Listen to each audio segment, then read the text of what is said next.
Here's my function f of x, 4x minus 2, and I've actually decided to sketch it here, okay, because 4x minus 2, I know it's going to be a straight line with a sort of positive gradient, yeah, because it's positive 4x, quite a steep gradient, because it's 4, isn't it? In other words, for every 1 you go across, you've got 4.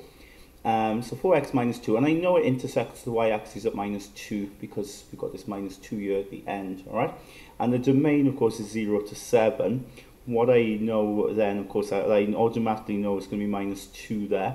What I don't know is what the highest value is there when x is 7. So I suppose I could sub it in, couldn't I? I could put 7 in, to the highest value in the domain. So we put it in to see what we get out. And you get out 26, don't you?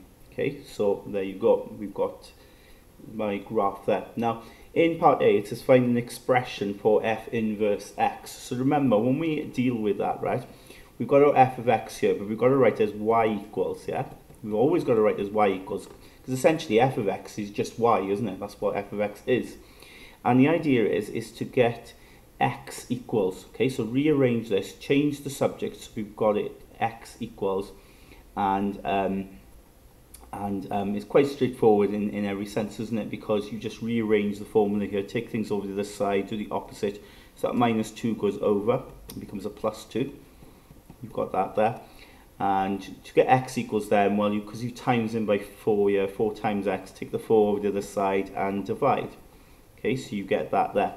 So what this does then is that it takes you back to the x values, doesn't it? It reverses the process. So wherever y is, you can get back to x. So for instance, if y is 26, okay, here, you could put 26 in, add 2, which is 28, divide by 4, 28 divided by 4 is 7. So you get it, don't you? You get back to the domain value there.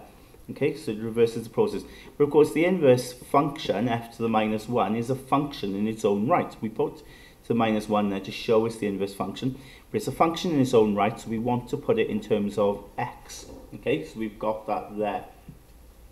Now in B then, quite straightforward B is, they say state the domain and range of f to the minus 1 of x. Now for that, we need to consider f of x to start with. So remember, f of x now is this.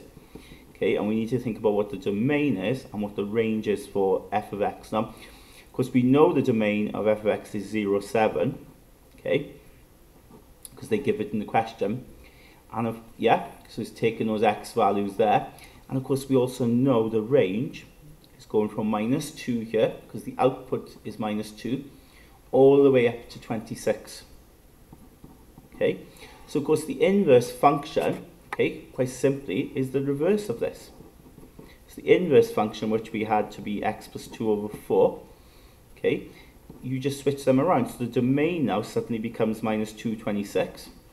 And the range becomes 0, 7. So you just swap them around. You always swap them around, because quite simply, the new function, the inverse function, takes these values, that becomes its domain, and the output becomes these values, which becomes this range. So you always swap them around. So the key to working out the domain of this inverse function is always working out the range of the original function they give you.